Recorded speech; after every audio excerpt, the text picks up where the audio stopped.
Pangasiwang Development and Education Network or EDEN, kasama ang National Anti-Poverty Commission o NAPC, Youth Development and Welfare Bureau ng Manila at ang Senior Tourism Students ng Polytechnic University of the Philippines o PUP, magkakaroon po sila ng fun run. Ang tema nito, we are running out of water. Aba, okay? Ito po ay gagawin sa October 13, alas 5 po ng umaga. Dito lang po yan sa harapan ng CCP Complex o sa harap ng CCP at harap ng NBC.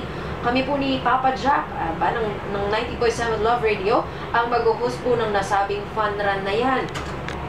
Ang proceeds po ay mapupunta sa mga communities ng Baseco Compound sa Tondo, Manila at Mabitac, Laguna para sa installation po at development ng kanilang mga water systems doon. Para po sa karagdagang information, pwede po kayong mag-like sa kanilang Facebook page na Running Out of Water, facebook.com/Running Out of Water. Ang registration ay hanggang October 4 pa po, kaya pwede pang humabol.